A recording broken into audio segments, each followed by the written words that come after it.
नमस्कार साहित्य प्रेमियों, आपका स्वागत है साहित्य सागर चैनल में।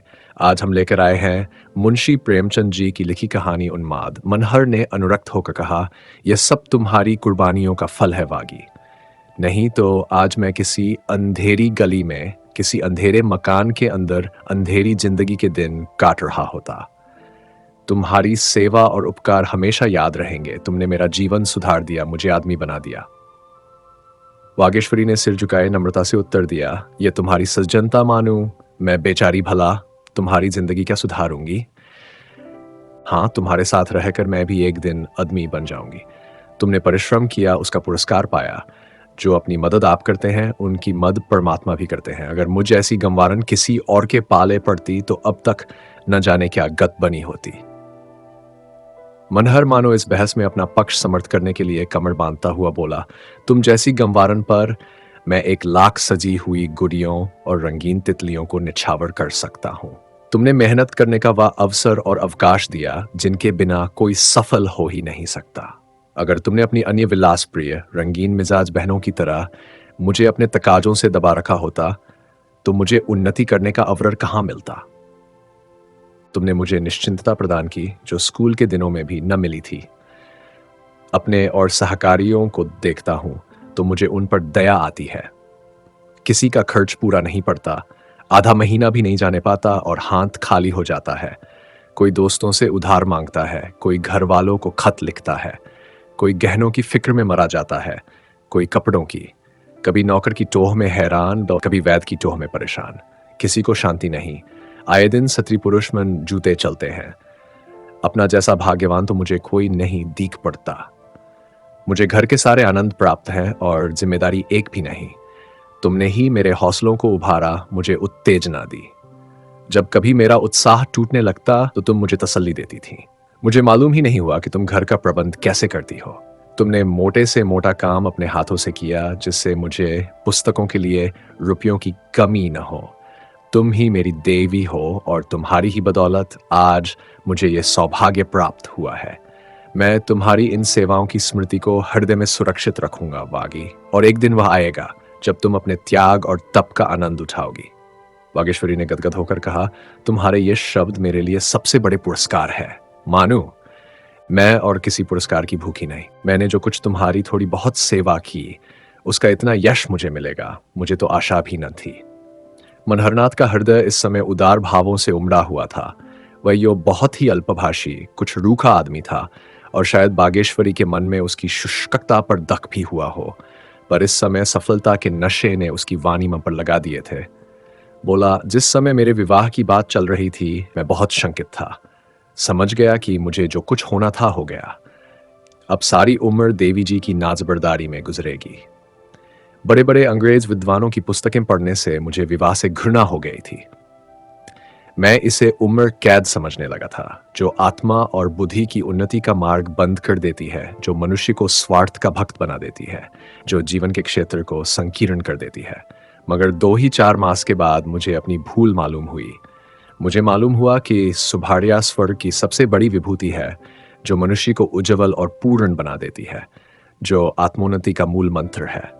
मुझे मालूम हुआ कि विवाह का उद्देश्य भोग नहीं, आत्मा का विकास है। वागेश्वरी मनहर की नम्रता सहन नहीं कर सकी। वह किसी बात के बहाने से मनहर और वागेश्वरी का विवाह हुए 3 साल गुजर गए। मनहर उस समय एक दफ्तर में युवकों की भांति उसे भी जासूसी उपन्यासों से बहुत प्रेम था। धीरे धीरे धीरे उसे जासूसी का शौक हुआ। इस विषय पर उसने बहुत सा साहित्य जमा किया और बड़े मनोयोग से उसका अध्ययन किया। इसके बाद उसने इस विषय प्रदत्त की स्वयं एक किताब लिखी। रचना में उसने ऐसी विलक्षण विजन शक्ति का परिचय थे। उसकी शैली भी इतनी रोचक थी कि जनता ने उसे हाथों हाथ लिया। इस विषय पर वह सर्वोत्तम ग्रंथ था। देश में धूम मच गई, यहाँ तक कि इटली और जर्मनी जैसे देशों से उसके पास प्रशंसा अत्र आए और इस विषय की पत्रिकाओं में अच्छी अच्छी आलोचनाएं निकली। अंत में सरकार ने भी अपनी गुणग्राहकता का परिचय दिया। उसे इंग्लैंड जाकर इस कला का अभ्यास करने के लिए वृत्ति प्रदान की, और यह सब कुछ वागेश्वरी की भावना का शुभ फल था। मनहर की इच्छा थी कि वागेश्वरी भी साथ, पर वागेश्वरी उनके पांव की बेड़ी नहीं बनना चाहती थी। उसने घर रहकर सास ससुर की सेवा करना ही उचित समझा। मनहर के लिए इंग्लैंड एक दूसरी दुनिया थी, जहां उन्नति के मुख्य साधनों में एक रूपवती पत्नी का होना भी जरूरी था। अगर पत्नी रूपवती है, चपल है, वाणी कुशल है, प्रगल्भ है, तो समझ लो उसके पति को सोने की खान मिल गई। अब वह उन्नति के शिखर पर पहुंच सकता है। मलोयोग और तपस्या के बलबूते पर ही नहीं, पत्नी के प्रभाव और आकर्षण के तेज पर। उस संसार में रूप और लावण्य व्रत के बंधनों से मुक्त एक अबाध सम्पत्ति थी। जिसने किसी रमणी को प्राप्त कर लिया, उसकी मानो तकदीर खुल गई। यदि कोई सुंदरी, कोई सहधर्मिणी नहीं है, तो तुम्हारा सारा उद्योग, सारी कार्यपटुता निष्फल है, कोई तुम्हारा पुरसहाल न होगा। अतएव वहां रूप को लोग व्यापारिक दृष्टि से देखते थे। साल ही भर के अंग्रेजी समाज के संसर्ग ने मनहर की मनोवृत्तियों में क्रांति पैदा कर दी। उसके मिजाज ने सांसारिकता का इतना प्राधान्य हो गया कि कोमल भावों के लिए वहां कोई स्थान ही न रहा। वागेश्वरी उसके विद्याभ्यास में सहायक होती थी, पर उस अधिकार और पद की ऊंचाइयों तक न पहुंचा सकती थी। उसके त्याग और सेवा का महत्व भी अब मनहर की निगाहों में कम होता जा रहा था। वागेश्वरी अब उसे एक व्यर्थ सी वस्तु मालूम होती थी, क्योंकि भौतिक दृष्टि से हर एक वस्तु का मूल्य उससे होने वाले साथ पर ही अवलंबित था। अपना पूर्व जीवन अब उसे हास्यास्पद जान पड़ता था। चंचल, हंसमुख, विनोदिनी अंग्रेज युवतियों के सामने वागेश्वरी एक हल्की तुच्छ सी वस्तु जान पड़ती। इस विद्युत प्रकाश में वह दीपक अब मलिन पड़ गया था।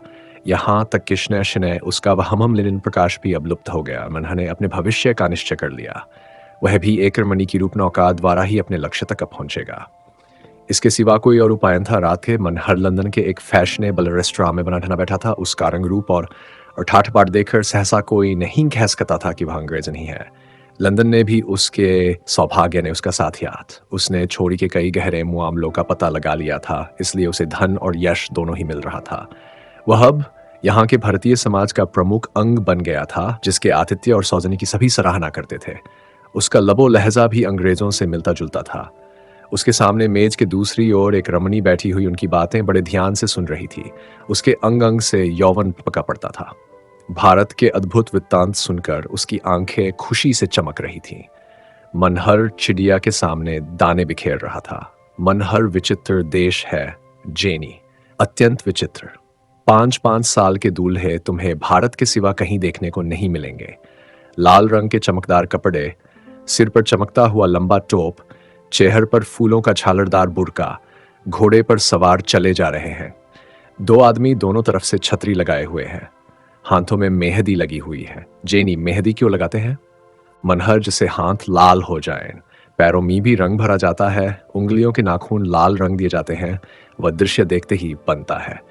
जेनी, यह तो दिल में सनसनी पैदा करने वाला दृश्य होगा। दुल्हन भी इसी तरह सजाई जाती होगी। मनहर से कई गुनी अधिक, सिर से पांव तक सोने चांदी के गहनों से लदी हुई। ऐसा कोई अंग नहीं जिसमें 2-4 जेवर न हो। जेनी, तुम्हारी शादी भी इसी तरह हुई होगी। तुम्हें तो बड़ा आनंद आया होगा। मनहर, हाँ, वही आनंद आया था जो तुम्हें मेरी गोराउंड पर चढ़ने में आता है। अच्छी अच्छी चीजें खाने को मिलती हैं, अच्छे कपड़े पहनने को मिलते हैं। खूब नाच तमाशे देखता था और शहनाइयों का गाना सुनता था। मजा तो तब आता है जब दुल्हन अपने घर से विदा होती है। सारे घर में कोहराम मच जाता है। दुल्हन हर एक से लिपट लिपट कर रोती है, जैसे मातम कर रही हो। जेनी, दुल्हन रोती क्यों है? मनहर रोने का रिवाज चला आता है। हालांकि सभी लोग जानते हैं कि वह हमेशा के लिए नहीं जा रही है, फिर भी सारा घर इस तरह फूट फूट कर रोता है मानो वह काले पानी भेजी जा रही हो। जेनी, मैं तो इस तमाशे पर खूब हंसू। मनहर, हंसने की बात ही है। जेनी, तुम्हारी बीवी भी रोई होगी। मनहर अजी कुछ न पूछो पछाड़े खा रही थी, मानो मैं उसका गला घंट दूंगा। मेरी पालकी से निकलकर भागी जाती थी, पर मैंने जोर से पकड़कर अपनी बगल में बैठा लिया। तब मुझे दांत काटने दौड़ी। मिस जेनी ने जोर का कहकहा मारा और हंसी के साथ लौट गई। बोली, हारिबल, हारिबल, क्या अब भी दांत काटती है? मनहर, वह अब इस संसार में नहीं रही जेनी। मैं उससे खूब काम लेता था। मैं सोता था तो वो बदन में चंपी लगाती थी, मेरे सिर में तेल डालती थी, पंखा झलती थी। जेनी, मुझे तो विश्वास नहीं आता। बिल्कुल मूर्ख थी। मनहर कुछ न पूछा। दिन को किसी के सामने मुझसे बोलती भी न थी, मगर मैं उसका पीछा करता रहता था। जेनियो, नाटी बॉय, तुम बड़े शरीफ हो। थी तो रूपवती। मनहर, हाँ, उसका मुंह तुम्हारे तलवों जैसा था। जेनी, नॉनसेंस, तुम ऐसी औरत के पीछे कभी न दौड़ते। मनहर, उस वक्त मैं भी मूर्ख था जेनी। जेनी, ऐसी मूर्ख लड़की से तुमने विवाह क्यों किया? मनहर, विवाह न करता तो मां बाप जहर खा लेते। जेनी, वह तुम्हें प्यार कैसे करने लगी? मनहर, और करती क्या? मेरे सिवा दूसरा था ही कौन? घर से बाहर निकलने पाती थी, मगर प्यार हमें से किसी को न था। वह मेरी आत्मा को और हृदय को संतुष्ट न कर सकती थी। जेनी, मुझे उन दिनों की याद आती है तो ऐसा मालूम होता है कि कोई भयंकर स्वप्न था। उफ, अगर वह स्त्री आज जीवित होती तो मैं किसी अंधेरे दफ्तर में बैठा कलम घिस रहा होता। इस देश में आकर मुझे यथार्थ ज्ञान हुआ कि संसार में स्त्री का क्या स्थान है, उसका क्या दायित्व है, और जीवन उसके कारण कितना आनंदप्रद हो जाता है। और जिस दिन तुम्हारे दर्शन हुए, वह तो मेरी जिंदगी का सबसे मुबारक दिन था। याद है तुम्हें वो दिन? तुम्हारी वह सूरत मेरी आंखों में अब भी फिर रही है। जेनी, अब मैं चली जाऊंगी। तुम मेरी खुशामद करने लगे। भारत के मजदूर दल सचिव थे लॉर्ड बार्बर और उनके प्राइवेट सेक्रेटरी थे मी। लॉर्ड बार्बर भारत के सच्चे मित्र समझे जाते थे। जब कंजर्वेटिव और लिबरल दलों का अधिकार था तो लॉर्ड बार्बर भारत की बड़े जोरों से वकालत करते थे। वह उन मंत्रियों पर ऐसे ऐसे कटाक्ष करते थे कि उन बेचारों को कोई जवाब न सूझता था। एक बार वे हिंदुस्तान आए थे और यहाँ कांग्रेस में शरीक हुए थे। उस समय उनकी उदार वक्तृताओं ने समस्त देश में आशा और उत्साह की एक लहर दौड़ा दी थी। कांग्रेस के जलसे के बाद वह जिस शहर में गए, जनता ने उनके रास्ते में आंखें बिछाई, उनकी गाड़ियां खींची, उन पर फूल बरसाए। यही आवाज आती थी, यह है भारत का उद्धार करने वाला। लोगों को विश्वास हो गया कि भारत के सौभाग्य से अगर कभी लॉर्ड बार्बर को अधिकार प्राप्त हुआ तो दिन भारत के इतिहास में मुबारक होगा। लेकिन अधिकार पाते ही लॉर्ड बार्बर में एक विचित्र परिवर्तन हो गया। उनके सारे स्वभाव, उनकी उदारता, न्यायपरायणत, सहानुभूति, ये सभी अधिकार के भंवर में पड़ गए। और अब लॉर्ड बार्बर और उनके पूर्वाधिकार के व्यवहार में लेशमात्र भी अंतर न था। वह भी वही कर रहे थे जो उनके पहले के लोगों ने किया। वही दमन था, वही जातिगत अभिमान, वही कट्टरता, वही संकीर्णता। देवता अधिकार के सिंहासन पर पांव रखते ही अपना देवत्व खो बैठा था।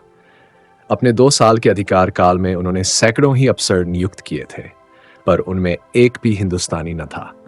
भारतवासी निराश होकर उन्हें डाई हार्ड, धन का उपासक और साम्राज्यवाद का पुजारी कहने लगे थे। ये खुला हुआ रहस्य था कि जो कुछ करते थे मी खावर्ड करते थे। हक ये था कि लॉर्ड बार्बर नियत के जितने शेर थे, जितने दिल के कमजोर। हालांकि परिणाम दोनों दिशाओं में एक सा था।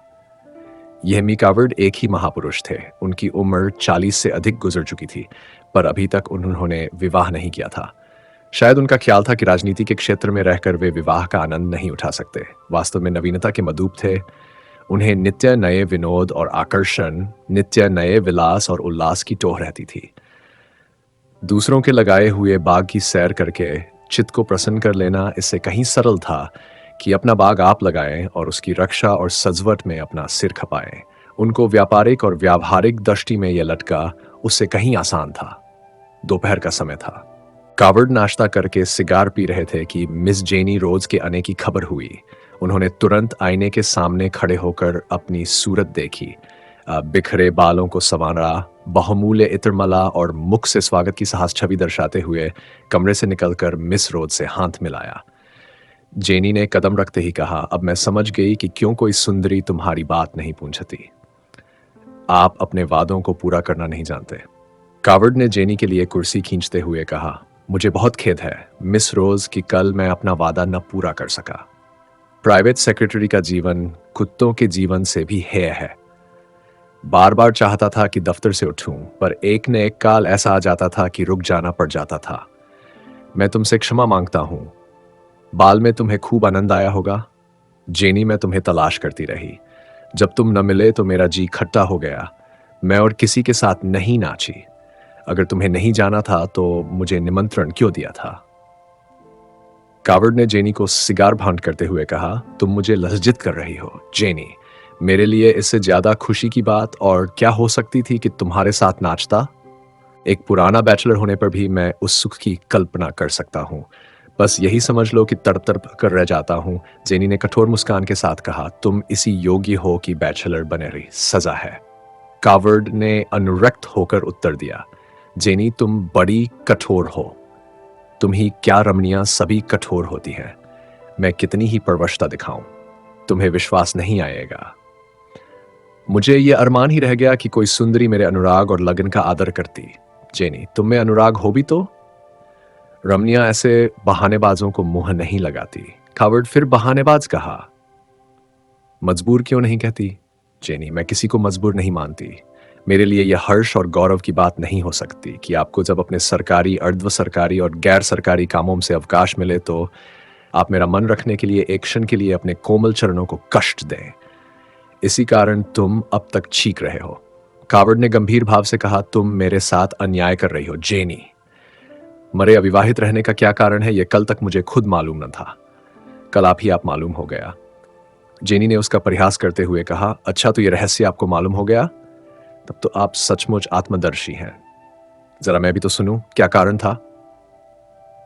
कावर्ड ने उत्साह के साथ कहा, अब तक कोई ऐसी सुंदरी न मिली जो मुझे उन्मत्त कर सकती। जेनी ने क्रोध प्रयास के साथ कहा, मेरा ख्याल था कि दुनिया में ऐसी औरत पैदा ही नहीं हुई जो तुम्हें उन्मत्त कर सकती। तुम उन्मत्त बनाना चाहते हो, उन्मत्त बनना नहीं चाहते। कावर्ड, तुम बड़ा अत्याचार करती हो जेनी। जेनी उन्माद का प्रमाण देना चाहते हो। कावर्ड हृदय से जेनी, मैं उस अवसर की ताक में बैठा हूं। उसी दिन शाम को जेनी ने मनहर से कहा, तुम्हारे सौभाग्य पर बधाई, तुम्हें वह जगह मिल गई। मनहर उछलकर बोला, सच? सेक्रेटरी से बातचीत हुई थी? जेनी, सेक्रेटरीज कहने की जरूरत ही नहीं पड़ी, सब कुछ कावर्ड के हाथों में है। मैंने उसी को चंग पर चढ़ाया। लगा मुझे इश्क जताने। 50 साल की तो उम्र है, चांद के बाल झड़ गए हैं, गालों पर झुर्रियां पड़ गई हैं, पर अभी तक आपको इश्क का खप्त है। अब अपने को एक ही रसिया समझते हैं। उसके बूढ़े चोंचले बहुत ही बुरे मालूम होते थे, मगर तुम्हारे लिए सब कुछ सहना पड़ा। खैर, मेहनत सफल हो गई है, कल तुम्हें परवाना मिल जाएगा। अब सफर की तैयारी करनी चाहिए। मनहर ने गदगद होकर कहा, तुमने मुझ पर बड़ा एहसान किया है जेनी।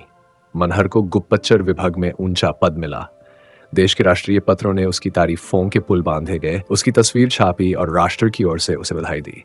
वह पहला भारतीय था जिसे यह ऊंचा पद प्रदान किया गया था। ब्रिटिश सरकार ने सिद्ध कर दिया था कि उसकी न्याय बुद्धि जातीय अभिमान और द्वेष से उच्चतर है। मनहर और जेनी का विवाह इंग्लैंड में ही हो गया। हनीमून का महीना फ्रांस में गुजरा। वहां से दोनों हिंदुस्तान आए। मनहर का दफ्तर बंबई में था, वहीं दोनों एक होटल में रहने लगे। मनहर को गुप्त अभियोग की खोज के लिए अक्सर दौरे करने पड़ते थे, कभी कश्मीर, कभी मद्रास, कभी रंगून। जेनी इन यात्राओं में बराबर उसके साथ रहती। इनमें नित्य नए दृश्य थे, नए विनोद, नए उल्लास। उसकी नवीनता प्रिय प्रकृति के लिए आनंद का इससे अच्छा और क्या सामान हो सकता था। मनहर का रहन सहन तो विदेशी था ही, घर वालों से भी उसका संबंध विच्छेद हो गया था। वागेश्वरी पत्रों का उत्तर देना तो दूर रहा, वह उन्हें खोलकर पढ़ता भी नहीं था। भारत में हमेशा उसे आशंका बनी रहती थी कि कहीं घर वालों को उसका पता चल जाए। जेनी से वह अपनी यथार्थ स्थिति को छुपाए रखना चाहता था। उसने घर वालों को आने की सूचना तक दी थी। यहाँ तक कि वह हिंदुस्तानियों से बहुत कम मिलता था। उसके मित्र अधिकांश पुलिस और फौज के अफसर थे, वही उसके मेहमान होते। वाक्चतुर जेनी सम्मोहन कला में सिद्धहस्त थी। पुरुषों के प्रेम से खेलना उसकी सबसे अमोदमय क्रीड़ा थी। जलाती थी, रिझाती थी और मनहर भी उसकी कपटलीला का शिकार बना रहता था। उसे वह हमेशा भूल भुलाया में रखती, कभी इतना निकट की छाती पर सवार, कभी इतना दूर की कि योजन का अंतर, कभी निष्ठुर और कठोर और कभी प्रेम विह्वल और व्यग्र। एक रहस्य था जिसे वह कभी समझता था और कभी हैरान रह जाता था। इस तरह 2 वर्ष बीत गए और मनहर और जेनी कोन की दो भुजाओं की भांति दूसरे से दूर होते गए। मनहर इस भावना को हृदय से न निकाल सकता था कि जेनी का मेरे प्रति एक विशेष कर्तव्य है। वह चाहे उसकी संकीर्णता हो या कुल मर्यादा का असर कि वह जेनी को पाबंद देखना चाहता था। उसकी स्वच्छंद वृत्ति उसे लज्जास्पद मालूम होती थी। वह भूल जाता था कि जेनी से उसके संपर्क का आरंभ ही स्वार्थ पर अवलंबित था। शायद उसने समझा था कि समय के साथ जेनी को अपने कर्तव्यों का ज्ञान हो जाएगा। हालांकि उसे मालूम होना चाहिए था कि टेढ़ी बुनियाद पर बना हुआ भवन जल्द या देर से भूमिस्थ होकर ही रहेगा। और ऊंचाई के साथ उसकी शंका और भी बढ़ती जाती थी। इसके विपरीत जेनी का व्यवहार परिस्थिति के बिल्कुल अनुकूल था। उसने मनहर को विनोदमय तथा विलासमय जीवन का एक साधन समझा था और उसी विचार पर वह अब तक स्थित थी। इस व्यक्ति को वह मन में पति का स्थान नहीं दे सकती थी। पाषाण प्रतिमा को वह अपना देवता न बना सकती थी। पत्नी बनना उसके जीवन का स्वप्न न था, इसलिए वह मनहर के प्रति अपने किसी कर्तव्य को स्वीकार नहीं करती थी। अगर मनहर अपनी गाड़ी कमाई उसके चरणों पर अर्पित करता था, तो कोई एहसान न करता था। मनहर उसका बनाया हुआ पुतला, उसी का लगाया हुआ वृक्ष था। उसकी छाया और उसके फल का भोग करना वह अपना अधिकार समझती थी। मनोमालिन्य बढ़ता गया। आखिर मनहर ने उसके साथ दावतों और जलसों पर जाना छोड़ दिया, पर जेनी पूर्ववत सैर करने जाती, मित्रों से मिलती, दावतें करती और दावतों में शरीक होती। मनहर के साथ न जाने से उसे लेशमात्र भी दुख या निराशा नहीं होती थी, बल्कि वह शायद उसकी उदासीनता पर और प्रसन्न होती थी। मनहर इस मानसिक व्यथा को शराब के नशे में डुबोने का उद्योग करता। पीना तो उसने इंग्लैंड में ही शुरू कर दिया था, पर अब उसकी मात्रा बहुत बढ़ गई थी। वहां स्फूर्ति और आनंद के लिए पीता था, यहाँ स्फूर्ति और आनंद को मिटाने के लिए। वह दिन दिन दुर्बल होता जाता था। वह जानता था कि शराब मुझे पिए जा रही है, पर उसके जीवन का ही एक अवलंब रह गया था।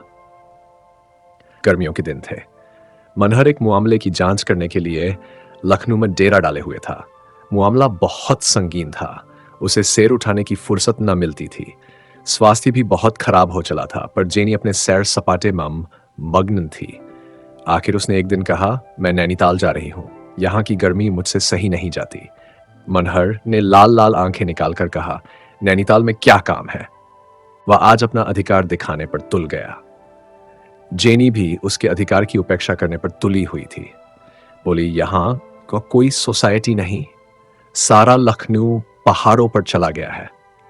मनहर ने जैसे म्यान से तलवार निकालकर कहा, जब तक मैं यहां हूं तुम्हें कहीं जाने का अधिकार नहीं है। तुम्हारी शादी मेरे साथ हुई है, सोसाइटी सेट के साथ नहीं। फिर तुम साफ देख रही हो मैं बीमार हूं मिस, इस पर भी तुम अपनी विलास प्रवृत्ति को रोक नहीं सकती। मुझे तुमसे ऐसी आशा नहीं थी जेनी। मैं तुमको शरीफ समझता था। मुझे स्वप्न में भी गुमान न था कि तुम मेरे साथ ऐसी बेवफाई करोगी। जेनी ने अविचलित भाव से कहा, तो क्या तुम समझते थे मैं भी तुम्हारी हिंदुस्तानी सत्री की तरह तुम्हारी लौंडी बनकर रहूंगी और तुम्हारे तलवे सहलाऊंगी? मैं तुम्हें इतना नादान नहीं समझती। अगर तुम्हें हमारी अंग्रेज सभ्यता की इतनी सी बात नहीं मालूम, तो अब मालूम कर लो कि अंग्रेज स्त्री अपनी रुचि के सिवा और किसी की पाबंद नहीं। तुमने मुझसे विवाह इसलिए किया था कि मेरी सहायता से तुम्हें सम्मान और पद प्राप्त हो। सभी पुरुष ऐसा करते हैं और तुमने भी वैसा ही किया। मैं इसके लिए तुम्हें बुरा नहीं कहती, लेकिन जब तुम्हारा वह उद्देश्य पूरा हो गया जिसके लिए तुमने मुझसे विवाह किया था, तो तुम मुझसे अधिक आशा क्यों रखते हो? तुम हिंदुस्तानी हो, अंग्रेज नहीं हो सकते। मैं अंग्रेज हूं, हिंदुस्तानी नहीं हो सकती। इसलिए हम में से किसी को अधिकार नहीं है कि वह दूसरों को अपनी मर्जी का गुलाम बनाने की चेष्टा करे। मनहर हतबुद्धि सा बैठा सुनता रहा। एक एक शब्द विष की घूंट की भांति उसके कंठ के नीचे उतर रहा था। कितना कठोर सत्य था। पद लालसा के इस प्रचंड आवेग में, विलास तृष्णा के उस अदम्य प्रवाह में वह भूल गया था कि जीवन में कोई ऐसा तत्व भी है जिसके सामने पद और विलास कांच के खिलौनों से अधिक मूल्य नहीं रखते। वह विस्मृत सत्य इस समय अपने दारुण विलाप से उसकी मदमंगन चेतना को तड़पाने लगा। शाम को जेनी नैनीताल चली गई। मनहर ने उसकी ओर आंखें उठाकर भी नहीं देखा। 3 दिन तक मनहर घर से न निकला। जीवन के 5-6 वर्षों में उसने जितने रत्न संचित किए थे, जिन पर वह गर्व करता था, जिन्हें पाकर वह अपने को धन्य समझता था, अब परीक्षा की कसौटी पर जाकर नकली सिद्ध हो रहे थे। उसकी अपमानित, ग्लानित, पराजित आत्मा एकांत रोदन के सिवा और कोई त्राण न पाती थी। अपनी टूटी झोपड़ी को छोड़कर वह जिस जिस सुनहले कलश वाले भवन की ओर लपका था, वह मरीचिका मात्र थी और उसे अब फिर अपनी टूटी झोपड़ी याद आई, जहां उसने शांतिम प्रेम और आशीर्वाद की सुधा पी थी। यह सारा आडंबर उसे काट खाने लगा। उस सरल शीतल स्नेह के सामने ये सारी विभूतियां उसे तुच्छ सी जंचने लगीं। तीसरे दिन वह भीषण संकल्प करके उठा और 2 पत्र लिखे। एक तो अपने पद से इस्तीफा था और दूसरा जेनी से अंतिम विदा की सूचना। इस्तीफे में उसने लिखा, मेरा स्वास्थ्य नष्ट हो गया है और मैं इस भार को नहीं संभाल सकता। जेनी के पत्र में उसने लिखा, हम और तुम दोनों ने भूल की है और हमें जल्द से जल्द उस भूल को सुधार लेना चाहिए। मैं तुम्हें सारे बंधनों से मुक्त करता हूं। तुम भी मुझे मुक्त कर दो। मेरा तुमसे कोई संबंध नहीं है। अपराध न तुम्हारा है न मेरा। समझ का फेर तुम्हें भी था और मुझे भी। मैंने अपने पद से इस्तीफा दे दिया है और अब तुम्हारा मुझ पर कोई एहसान नहीं रहा। मेरा जो कुछ है वह तुम्हारा है, वह सब मैं छोड़े जाता हूँ। मैं तो निमित्त मात्र था, स्वामिनी तुम थी। उस सभ्यता को दूर से ही सलाम है जो विनोद और विलास के सामने किसी बंधन को स्वीकार नहीं करती। उसने खुद जाकर दोनों की रजिस्ट्री कराई और उत्तर का इंतजार किए बिना ही वहां से चलने को तैयार हो गया। जेनी ने जब मनहर का पत्र पाकर पढ़ा तो मुस्कुराई। उसे मनहर की इच्छा पर शासन करने का ऐसा अभ्यास पड़ गया था कि पत्र से उसे जरा भी घबराहट नहीं हुई। उसे विश्वास था कि 2-4 दिन चिकनी चुपड़ी बातें करके वह उसे फिर वशीभूत कर लेगी। अगर मनहर की इच्छा केवल धमकी देनी न होती, उसके दिल पर चोट लगी होती, तो वह अब तक यहाँ न होता। कब का यह स्थान छोड़ चुका होता। उसका यहाँ रहना ही बता रहा है कि वह केवल बंदर बंदर घूड़की दे रहा है। जेनी ने स्थिर चित्त होकर कपड़े बदले और तब इस तरह मनहर के कमरे में आई मानो कोई अभिनय करने स्टेज पर आई हो। मनहर उसे देखते ही ठट्ठा मारकर हंसा। जेनी सहम कर पीछे हट गई। इस हंसी में क्रोध का प्रतिकार न था, उसमें उन्माद भरा हुआ था। मनहर के सामने मेज पर बोतल और गिलास रखा हुआ था। एक दिन में उसने न जाने कितनी शराब पी ली थी। उसकी आंखों से जैसे रक्त उबला पड़ता था। जेनी ने समीप आकर उसके कंधे पर हाथ रखा और बोली, क्या रात भर पीते ही रहोगे? चलो आराम से लेटो, रात ज्यादा हो गई है। घंटा से बैठी तुम्हारा इंतजार कर रही हूं। तुम इतने निष्ठुर तो कभी नहीं थे। मनहर खोया हुआ सा बोला, तुम कब आ गई वागी? देखो, मैं कब से तुम्हें पुकार रहा हूं। चलो आज सैर कराएं। उसी नदी के किनारे तुम वही अपना प्यारा गीत सुनाना जिसे सुनकर मैं पागल हो जाता था। क्या कहती हो, मैं बेमुरवत हूं? यह तुम्हारा अन्याय है वागी। मैं कसम खाकर कहता हूं, ऐसा एक दिन भी नहीं गुजरा जब तुम्हारी याद ने मुझे न रुलाया हो। जेनी ने उसका कंधा हिलाकर कहा, तुम ये क्या उल जलूल बक रहे हो? वागी यहां कहां है? मनहर ने उसकी ओर देखकर अपरिचित भाव से कुछ कहा, फिर जोर से हंसकर बोला, मैं यह न मानूंगा वागी। तुम्हें मेरे साथ चलना होगा। वहां मैं तुम्हारे लिए एक फूलों की एक माला बनाऊंगा। जेनी ने समझ ये शराब बहुत पी गए हैं, बकचक कर रहे हैं। इनसे इस वक्त कुछ भी बात करना व्यर्थ है। चुपके से कमरे के बाहर चली गई। उसे जरा सी शंका हुई थी। यहां उसका मूलोच्छेद हो गया। जिस आदमी का वाणी पर अधिकार नहीं, वह इच्छा पर क्या अधिकार रख सकता है? उस घड़ी से मनहर को घर वालों की रट लग गई। कभी वागेश्वरी को पुकारता, कभी अम्मा को, कभी दादा को। उसकी आत्मा अतीत में विचरती रहती। उस अतीत में जब जेनी ने काली छाया की भांति प्रवेश नहीं किया था और वागेश्वरी अपने सिर से उसके जीवन में प्रकाश फैलाती थी। दूसरे दिन जेनी ने उसे जाकर कहा, तुम इतनी शराब क्यों पीते हो? देखते नहीं तुम्हारी क्या दशा हो रही है? मनहर ने उसकी ओर आश्चर्य से देखा। तुम कौन हो? जेनी, तुम मुझे नहीं पहचानते हो? इतनी जल्द भूल गए? मैंने तुम्हें कभी नहीं देखनी कि मैं तुम्हें नहीं पहचानता। जेनी ने और अधिक बातचीत नहीं की। उसने मनहर के कमरे से शराब की बोतलें उठवा दी और नौकरों को ताकीद कर दी कि उसे एक घूंट भी शराब की न दी जाए। उसे अब कुछ संदेह होने लगा था, क्योंकि मनहर की दशा उससे कहीं शंकाजनक थी जितना वह समझती थी। मनहर का जीवित और स्वस्थ रहना उसके लिए आवश्यक था। इसी घोड़े पर बैठकर वह शिकार खेलती थी। घोड़े के बगैर शिकार का आनंद कहाँ? मगर एक सप्ताह हो जाने पर भी मनहर की दशा में की अंतर न हुआ। न मित्रों को पहचानता, न नौकरों को। पिछले 3 वर्षों का जीवन एक स्वप्न की भांति मिट गया था। 7वें दिन जेनी सिविल सर्जन को लेकर आई तो मनहर का कहीं पता नहीं था। 5 साल के बाद वागेश्वरी का लूट हुआ सुहाग फिर चेता। मां बाप पुत्र के वियोग में रो रो कर अंधे हो चुके थे। वागेश्वरी निराशा में भी आस बांधे बैठी हुई थी। उसका मायका संपन्न था। बार बार बुलावे आते, बाप आया, भाई आया, पर धैर्य और व्रत की देवी घर से न टली।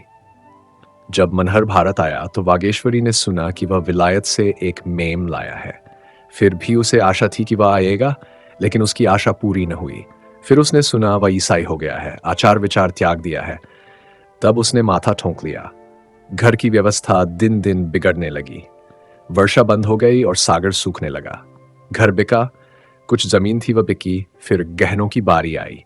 यह तक कि अब केवल आकाशी वृत्ति थी। कभी चूल्हा जरा ठंडा पड़ा रहा। एक दिन संध्या समय वह कुएं पर पानी भरने गई थी कि एक थका हुआ, जीर्ण, विपत्ति का मारा जैसा आदमी आकर कुएं की जगत पर आकर बैठ गया। वागेश्वरी ने देखा तो मनहर उसने तुरंत घूंघट काट लिया। आंखों पर विश्वास नहीं हुआ, फिर भी आनंद और विस्मय की हृदय में फुरेरियां उड़ने लगीं। रस्सी और कलसा कुएं पर छोड़कर लपकी हुई घर आई और सास से बोली, अम्मां जी, जरा कुएं पर जाकर देखो कौन आया है। सास ने कहा, तू पानी भरने गई थी या तमाशा देखने? घर में एक बूंद पानी की नहीं है। कौन आया है कुएं पर? चलकर देख लो ना। कोई सिपाही प्यादा होगा। अब उनके सिवा कौन आने वाला है? कोई महाजन तो नहीं है? नहीं अम्मा, तुम चली क्यों नहीं चलती? बूढ़ी माता भांति भांति की शंकाएं करती हुई कुएं पर पहुंची तो मनहर दौड़कर उनके पैरों में लिपट गया। माता ने उसे छाती से लगाकर कहा, तुम्हारी ये दशा है मानो? क्या बीमार हो? असबाब कहाँ है? मनहर ने कहा, पहले कुछ खाने को दो अम्मा। बहुत भूखा हूं, मैं बड़ी देर से पैदल चला आ रहा हूं। गांव में खबर फैल गई कि मनहर आया है। लोग उसे देखने दौड़ पड़े। किस ठाट से आया है? ऊंचे पद पर है, हजारों रुपये पाता है, अब उसके ठाट का क्या पूछना। मेम भी साथ आई है या नहीं? मगर जब आकर देखा तो आफत का मारा आदमी, फटेहाल, कपड़े तार तार, बाल बड़े हुए, जैसे जेल से आया हो। इतनी जल्द भूल गए? मनहर, मैंने तुम्हें कि नहीं देखा, मैं तुम्हें नहीं पहचानता।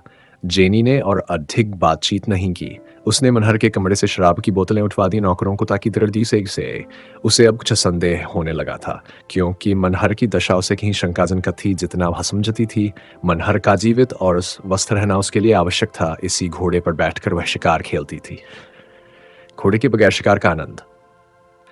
मगर एक सप्ताह हो जाने पर भी मनहर की दशा में की अंत न हुआ। न मित्रों को पहचानता, न नौकरों को। पिछले 3 वर्षों का जीवन एक स्वप्न की भांति मिट गया था। 7वें दिन जेनी सिविल सर्जन को लेकर आई तो मनहर का कहीं पता नहीं था। 5 साल के बाद वागेश्वरी का लूट हुआ सुहाग फिर चेता। माँ बाप पुत्र के वियोग में रो रो कर अंधे हो चुके थे। वागेश्वरी निराशा में भी आस बांधे बैठी हुई थी। उसका मायका संपन्न था। बार बार बुलावे आते, बाप आया, भाई आया, पर धैर्य और व्रत की देवी घर से न टली। जब मनहर भारत आया तो वागेश्वरी ने सुना कि वह विलायत से एक मेम लाया है। फिर भी उसे आशा थी कि वह आएगा, लेकिन उसकी आशा पूरी न हुई। फिर उसने सुना वह ईसाई हो गया है, आचार विचार त्याग दिया है। तब उसने माथा ठोंक लिया। घर की व्यवस्था दिन दिन बिगड़ने लगी। वर्षा बंद हो गई और सागर सूखने लगा। घर बिका, कुछ जमीन थी वह बिकी। फिर गहनों की बारी आई। यह तक कि अब केवल आकाशी वृत्ति थी। कभी चूल्हा जल गया, कभी ठंडा पड़ा रहा। एक दिन संध्या समय वह कुएं पर पानी भरने गई थी कि एक थका हुआ, जीर्ण, विपत्ति का मारा जैसा आदमी आकर कुएं की जगत पर आकर बैठ गया। वागेश्वरी ने देखा तो मनहर। उसने तुरंत घूंघट काट लिया। आंखों पर विश्वास नहीं हुआ, फिर भी आनंद और विस्मय की हृदय में फुरेरियां उड़ने लगीं। रस्सी और कलसा कुएं पर छोड़कर लपकी हुई घर आई और सास से बोली, अम्मां जी, जरा कुएं पर जाकर देखो कौन आया है। सास ने कहा, तू पानी भरने गई थी या तमाशा देखने? घर में एक बूंद पानी की नहीं है। कौन आया है कुएं पर? चलकर देख लो ना। कोई सिपाही प्यादा होगा।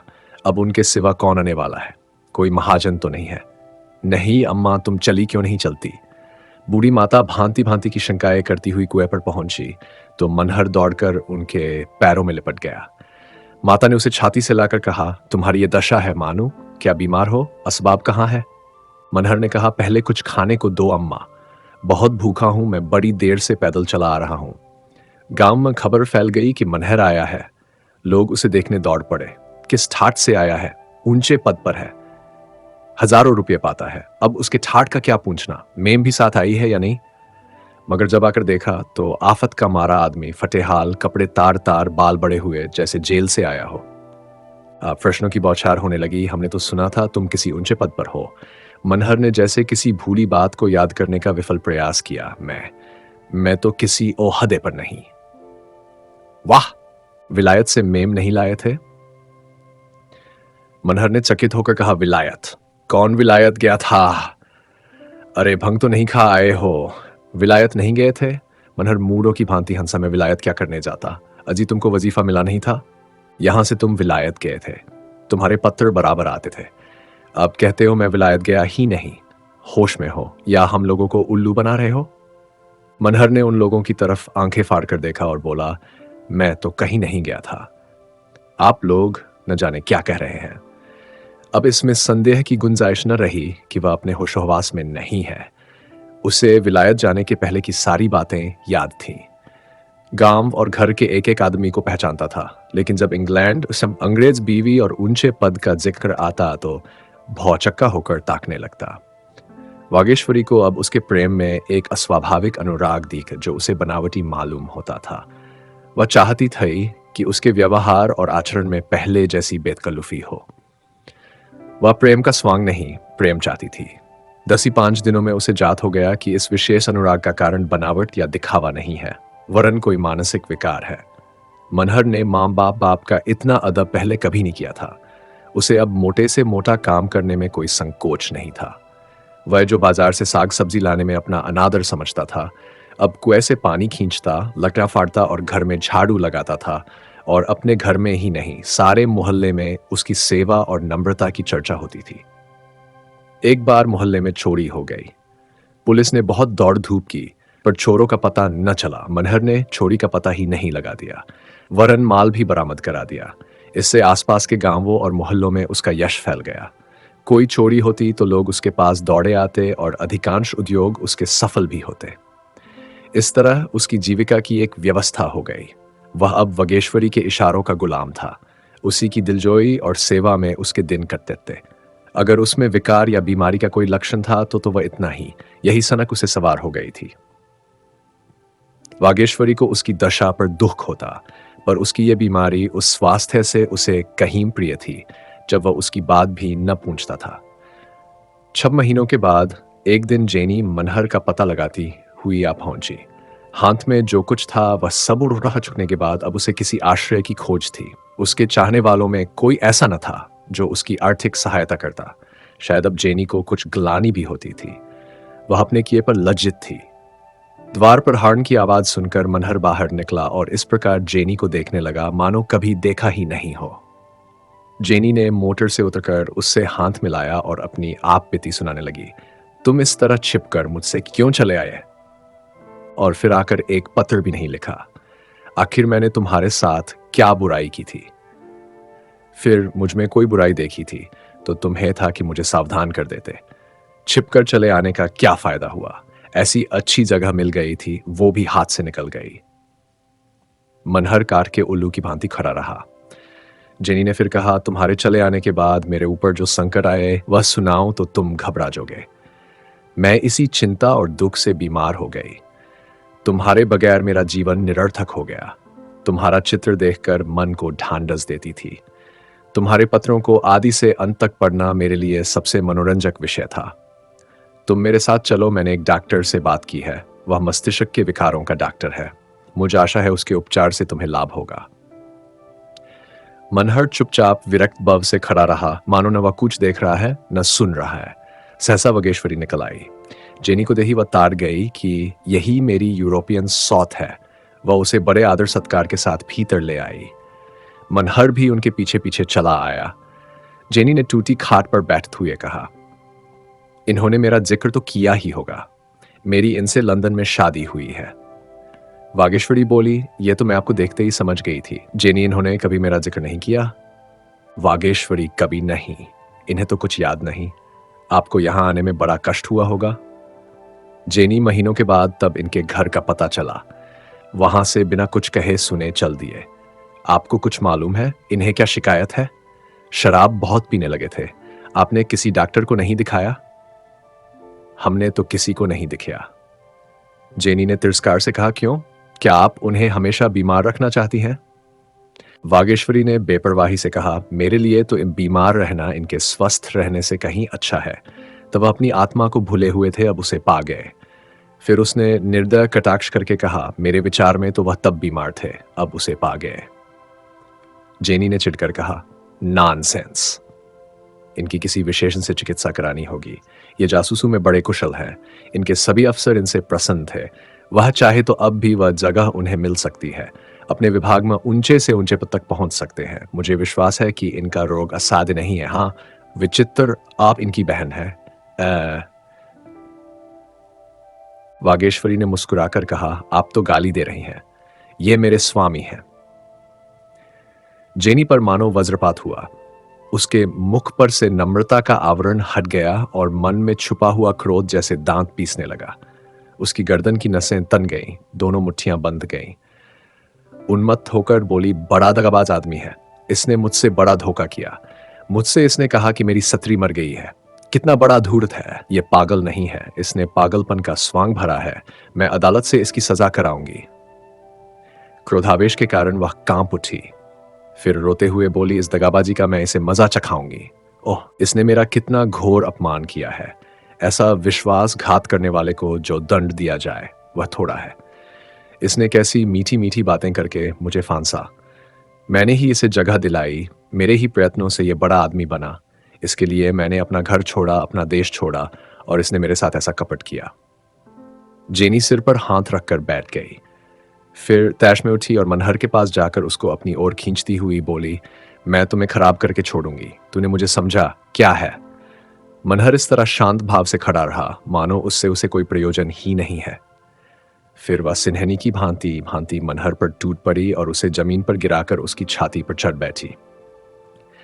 वागेश्वरी ने उसका हाथ पकड़कर अलग कर दिया और बोली, तुम ऐसी डायन होती तो उनकी यह दशा क्यों होती? जेनी ने तैश में आकर जेब से पिस्तौल निकाली और वागेश्वरी की तरफ बढ़ी। सहसा मनहर तड़पकर उठा, उसके हाथ से भरा हुआ पिस्तौल छीनकर फेंक दिया और वागेश्वरी के सामने खड़ा हो गया। फिर ऐसा मुंह बना लिया मानो कुछ हुआ ही नहीं हो। उसी वक्त मनहर की माताजी दोपहरी की नींद सोकर उठीं और जेनी को देखकर वागेश्वरी की ओर प्रश्न भरी आंखों से ताका। वागेश्वरी ने उपहास भाव से कहा, यह आपकी बहू है। बुढ़िया ठिनकाकर बोली, कैसी मेरी बहू? ये मेरी बहू बनने जोग है, बंदरिया। लड़के पर न जाने क्या कर करा दिया, अब छाती पर मूंग दलने आई है। जेनी एक क्षण तक मनहर को खून भरी आंखों से देखती रही। फिर बिजली की भांति कौंधकर उसने आंगन में पड़ा पिस्तौल उठा लिया और वागेश्वरी पर छोड़ना ही चाहती थी कि मनहर सामने आ गया। वह बेधड़क जेनी के सामने चला गया, उसके हाथ से पिस्तौल छीन लिया और अपनी छाती में गोली मार ली।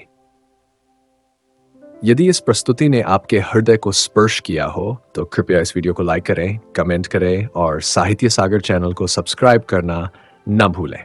धन्यवाद।